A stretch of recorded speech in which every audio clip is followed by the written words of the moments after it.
Hello guys, in the part 7 rotational dynamics.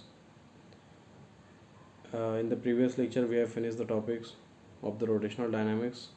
So today's topic is radius of gyration. So first of all, see the definition. Uh, it is defined as the distance from the axis of rotation to a point where the total mass of the body is supposed to be concentrated, so that the moment of inertia about the axis may remain same. So when we are going to consider any object, and suppose this is the axis of rotation, and just consider a point from the distance considered from the axis of rotation like this, and at that point whole mass of the body should be concentrated, that is supposed the suppose should be concentrated. So basically at the point where we are considering whole mass of the body at a single point, and distance of that point from the axis, when it will rotate it will form a circle, and this distance will be called as radius. So such point from the axis of rotation, it is called as radius of gyration. So this is the meaning of this radius of gyration. In simple words, gyration is nothing but distribution of components of an object. Basically, when we consider distribution, it is all about the distribution of the masses from the axis of rotation, distance taken from the axis of rotation. I suppose particle is there, the distance will be somewhat smaller. If the particle is considered here, distance will be somewhat larger. So this is nothing but the distribution of the component, or can say mass of the object.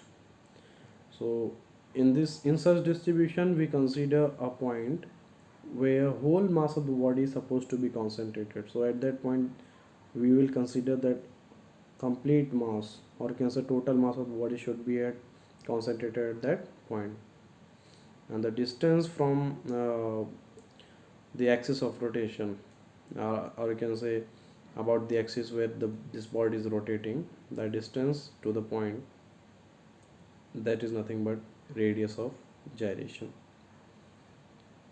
uh, Basically when we try to show the inertia is nothing but mass into r square, that is distance square. In this case, at the place of r we are going to keep k will be known as the distance of or you can say radius of gyration, or you can say gyradius, or it has another name, gyradius, that is radius of gyration. So as you can see, the notation of inertia, when we try to express this term mathematically, I equals to m k square, where m is the mass of the object, k is the effective distance from the axis of rotation. Why it is called as effective distance? Because we are considering a point, and at that point we will experience the effect of whole mass of the body, and that distance is taken from the axis of rotation. That's why it is called as effective distance. Now what is note should be taken here: larger the value of k, that is the radius of gyration, farther is the mass from the axis. You can consider, if this is the axis of rotation and this is the point where we are considering the radius of gyration, so if this distance is small, so distribution will be very small. If the point of consideration is very large from the axis of rotation, so you can also experience the distribution of the mass is also located at a very large distance from the axis of rotation.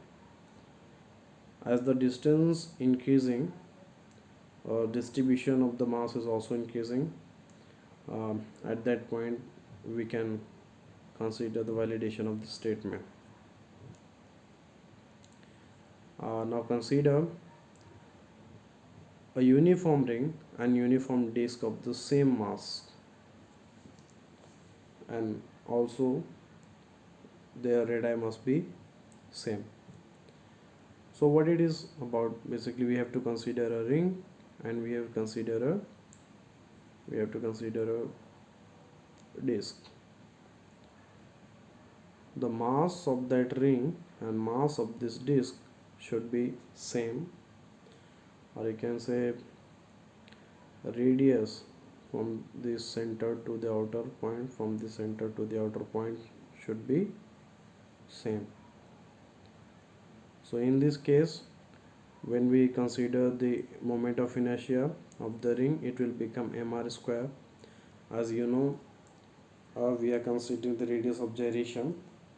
In the case of ring, this is nothing but the axis of rotation. This point that is very you can say situated uniformly from the axis of rotation, so that point will be considered as radius of gyration. So at the place of r we will write kr. Kr will be uh, considered as the radius of gyration in the case of ring, as you can see here. In the case of disk, the value of moment of inertia is nothing but, you can see, half mr square. Value of moment of inertia of ring is mr square. In the previous lecture you can see that derivation. So when we try to find the analogy between these two things, this half r square is nothing but kd square. As you can see here, when we try to find the value of this thing, so from this derivation, half mr square is equal to m kd square. Will get cancelled. The value of kd will become, the square that will come here, it will become square root of r square upon 2.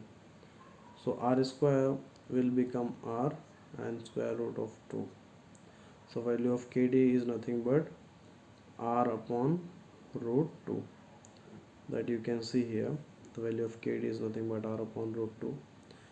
So from this thing, or this derivation and this derivation, you can see the radius of gyration of the disk is smaller than the radius of gyration of the ring. What it is happening basically here in the case of ring? In the case of ring, we have just one point, or you can say one fixed distance, where we will get the value of radius of gyration. But in the case of disk, the radius increases from 0 to r, so it is changing. So at this value is changing, we also get the changing radius of gyration. That value decreases.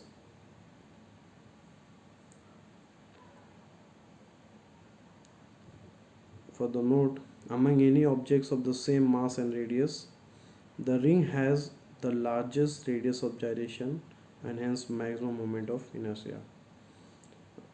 As you can see from the formula mk square, moment of inertia is directly proportional, I is directly proportional to k. If the value of radius of gyration is increasing, the value of moment inertia is also increasing. So this is for the note. The next topic, that is theorem of parallel axis. Theorem of parallel axis, what we have to consider here, we have to consider two axes. They must be parallel to each other. And what is condition here? Suppose we have a body, one axis must be passing through the center and the another one, that axis must be parallel to this previous axis.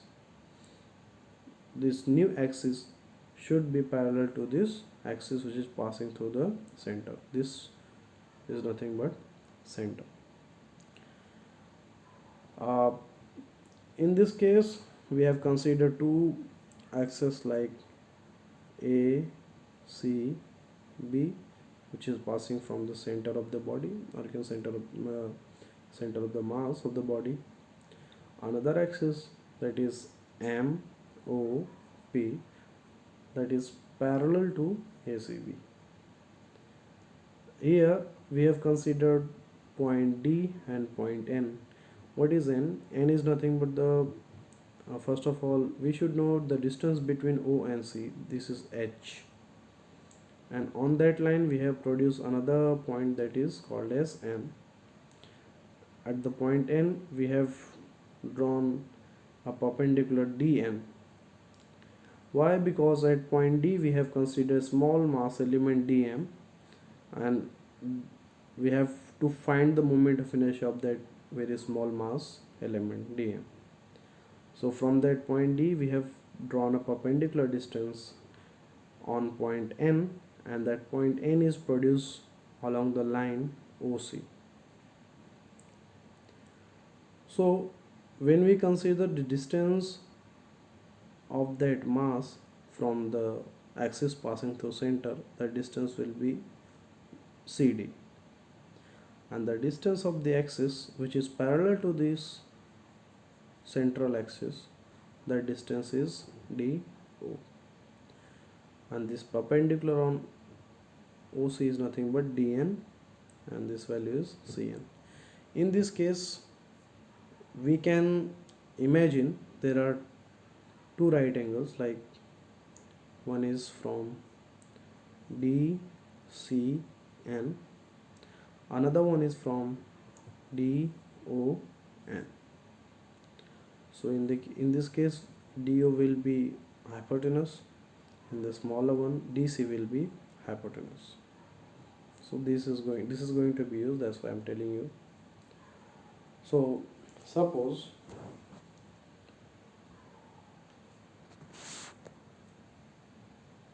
let axis MOP, this one MOP, that passes through point O, and axis ACB that is passing through point C, which is nothing but center, and this axis MOP is parallel to ACB, that we have to consider. Another thing,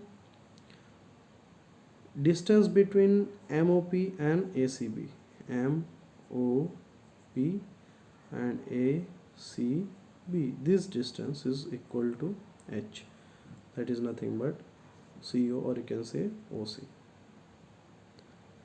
DM, that is mass element considered at point D, that is for the derivation. Now what we know, we have drawn point N on the previous existing points, that is line OC. We have produced this line further and we have got point N. This point, or you can say this line, which is formed newly, DN, that is perpendicular to another point that you can see here. This ON is perpendicular to DM.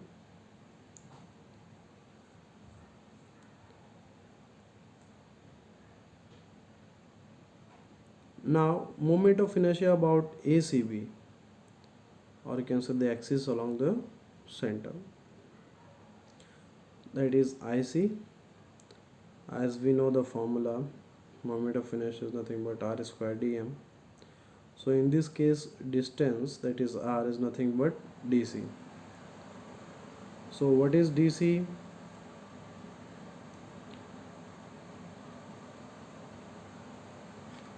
This is nothing but uh, you can see distance of this axis from the mass element dm. Another thing, we have considered the moment of inertia about MOP, that is IO integration of dO square dm. This mass element is same for every moment of inertia here. Now dO, you can imagine what is dO.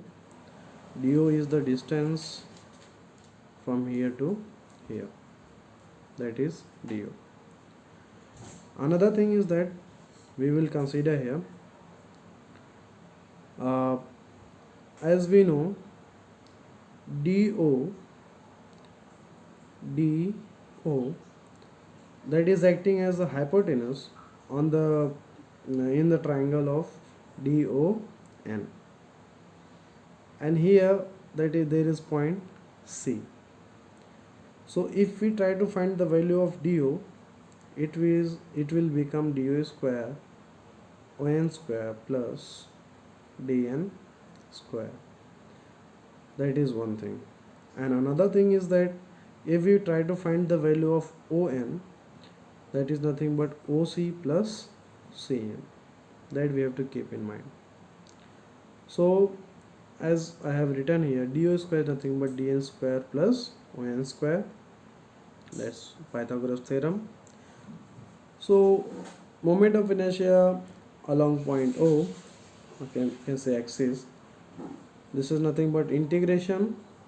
At the place of DO, I am putting dn square plus ON square into dm. As we know, the value of ON is equal to OC plus CN. So when we try to put the value of ON in this equation, it becomes OC plus CN whole square.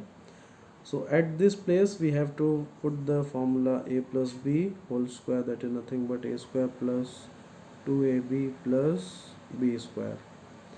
That's what we have to keep here. So by that formula we have got this value OC square plus 2OC into CN plus CN square. So at the place of ON here we will put this value and the equation will become OC square plus 2OC CN plus CN square into dn. Now another thing is that what is the value of dn? In the smaller triangle DN and C, dn plus cn, or you can say dn square plus cn square is nothing but dc square by Pythagoras theorem. So in this equation you can see we have dn, we have cn. So at the place of dn square plus cn square I will write dc square. And what is the value of OC? That is distance between two axes, OA, that is h. So at the place of dn cn I have written dc square. At the place of OC it is h. At the place of OC square it is h square, and 2cn remains as it is into dm, that is the mass element. Now you can distribute the integration. It will become integration dc square dm plus 2h integration nc dm plus h square integration dm. As we know, integration along nc into dm equals to 0. Why it is 0? Because when we consider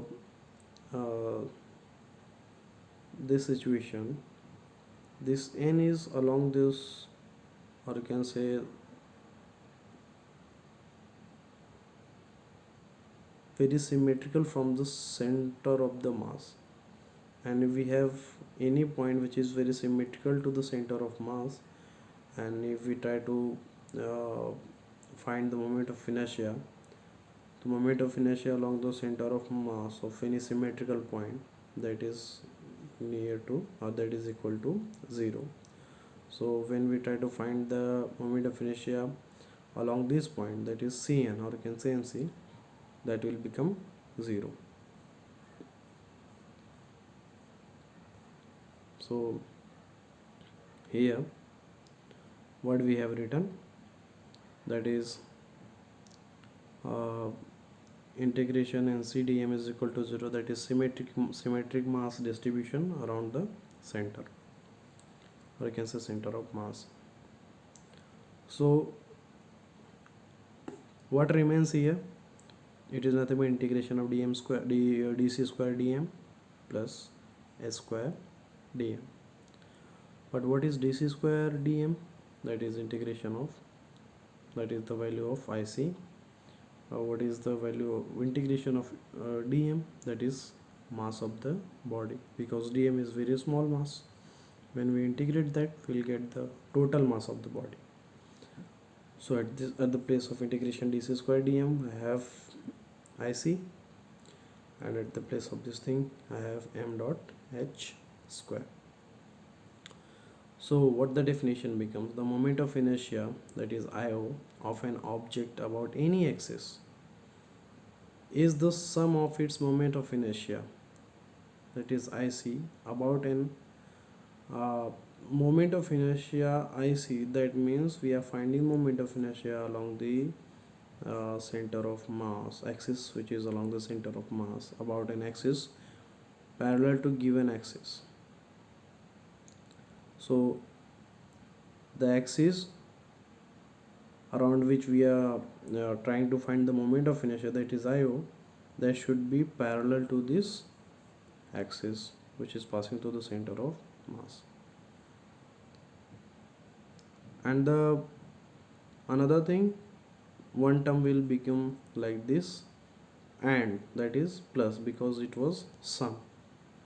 And the product of mass of the object means product of mass of the object to the square of the distance between two axes. So we try to sum, or can say add, this moment of inertia along the center of mass which is parallel to the given axis plus product of the mass of the object into square of the distance between two axes.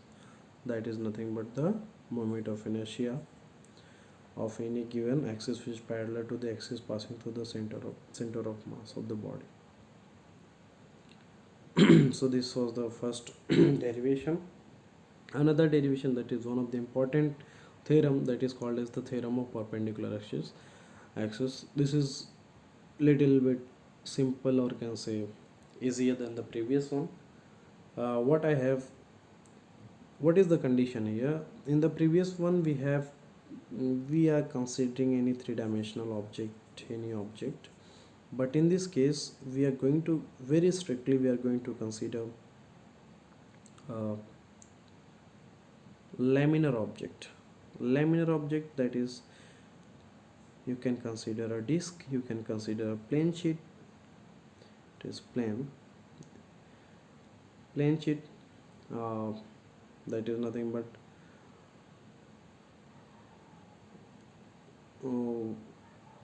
just a two-dimensional thin object, or any leaf, any paper of the book, pages of the book, that should be very thin. That is nothing but it is considered as laminar, or can say laminar means very thin two-dimensional object.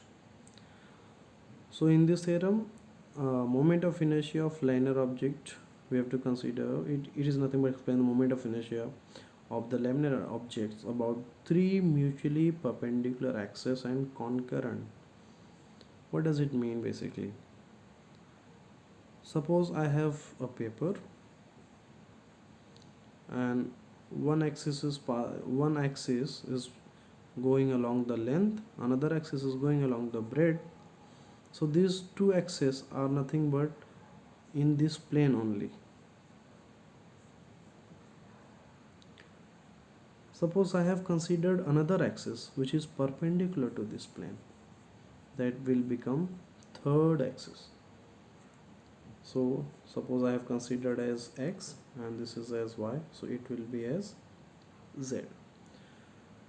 What is condition? Condition is that this paper, or you can say this thin sheet, that should rotate like this, that it should be able to rotate like this, or it should be able to rotate like this, or it should be able to rotate like this. It can rotate in any along any axis, but what is the condition? Those axes should be perpendicular to each other, and they must be concurrent. Concurrent means they are originating from a single point, same point. That's what called as concurrent, and they must be mutually perpendicular. These are the two conditions. So this y axis and x axis, they are, this is very thin object, or you can say laminar object. This y and x axis, they are along the, they are in the plane of this sheet, but this z axis, that is perpendicular to this sheet, or you can say lamina. This is perpendicular, and these are in the plane of the lamina. So ultimately, if x and y are perpendicular to each other, then this z, which is nothing but perpendicular to this lamina, that will also be perpendicular to y and x. That's what we have to consider here. So y-axis starting from O, x-axis starting from O to x. You can say one part is O to M. For y-axis, one part is O to N. And we have considered a point P, which is situated at the distance x from y-axis, at the distance of y from x-axis, at the distance of OP, because this point is P, from z-axis. As we know that if I try to simplify this version, it will become like this. This is point P, this is N, this is O, this is M, and they are perpendicular to each other. If they are perpendicular to each other, this is nothing but acting as a hypotenuse for the triangle ONP. ONP. Or another thing you can consider OMP. That should be in mind. So let a lamina object that should be able to rotate about 3 mutually perpendicular axes, as I have mentioned earlier. X and y are in the same plane of the object. So the plane of the object, they are including the y-axis and x-axis, and z-axis is perpendicular to that plane, and they are also concurrent at point O, who is called as origin of all the axes. As always, we have to consider small mass element that is at point P. In this case, as we have considered in this case here, this is point P, ON, OM, MP, NP. MP is equal to y, NP is equal to x. This is point P, this is point O. That you have to keep in mind. So MP, that is PM is equal to y, PN is equal to x. They are perpendicular to each other. DM, that is mass element, is considered as point P. Now we have to find the moment of inertia along x-axis, y-axis and z-axis. These are nothing but the let this be the moment of inertia along x, y and z-axis. So if we consider the moment of inertia along the x-axis, it will become integration of r square dm. R is nothing but the distance. So as we know, distance of x-axis here, distance of this point from the x-axis is nothing but this MP. So at the place of r I will write MP. It will become MP square dm. That we have to keep in mind. For the y-axis, or can say IY, it will become integration of this this thing, because this, if this object is rotating like this, so this is the point, and this point is situated at the distance of x from the y-axis. This is so this value is nothing but np, or you can say pn square into dm. For the z-axis, it is nothing but I z integration of op square into dm. And for this thing we have to consider that op square is nothing but on square plus pn square, and at the place of on we will write to mp square. That we'll see further. So as you can see, ix is equal to mp square dm. Value of mp is nothing but y, so it is nothing but integration of y square dm. Value of iy is nothing but integration of pn square dm. Value of pn is x, so it is integration of x square dm. And the value of iz, that is op square, as I have told you, op is nothing but p square is equal to n square plus pn square by Pythagoras theorem. But on and mp, they are the part of opposite side of the rectangle, that's why they are equal. So at the place of on I can write mp, so it is nothing but mp square plus pn square. So op square y square plus x square.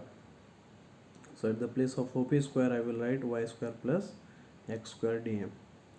So it will become integration of y square dm plus integration of x square dm when we are just distributing the integration. So this is nothing but, from the above part we can see y square dm equals to ix and x square dm equals to iy. So at this place I can write ix, at this place I can write iy. So ultimately the integration becomes, we can say, moment of inertia along the z-axis becomes ix moment of inertia along the x-axis plus moment of inertia along the y-axis. So this is nothing but the moment of inertia of the perpendicular axis. What it is saying, it states that moment of inertia iz of a laminar object about an axis which is perpendicular to its plane. एक ऐसा laminar object है, उसका plane perpendicular पे एक axis consider किया और उस पे हमको निकालना है moment of inertia. That is sum of the moment of inertia about two mutually perpendicular axes x and y in its plane, and all three are being concurrent. So जो यहाँ पे पेपर कंसीडर किया, उस paper के plane perpendicular एक axis है, that is axis Z. अब उसका मोमेंट ऑफ इनर्शिया है आई जेड, हमको फाइंड आउट करना है. तो हमको फाइंड आउट करना है तो हमको क्या करना पड़ेगा, we have to find moment of inertia along the iy and moment of inertia along the ix, moment of inertia along the y-axis and moment of inertia along the x-axis. And condition should be that all the three axes, they must be concurrent. Concurrent means they must originate from the same point and they must be perpendicular to each other. So this is the moment of inertia. So iz will be equal to iy plus ix, and y and x they are in the plane of the paper, and this z is perpendicular to the plane of paper. That's what. So thank you for today's lecture.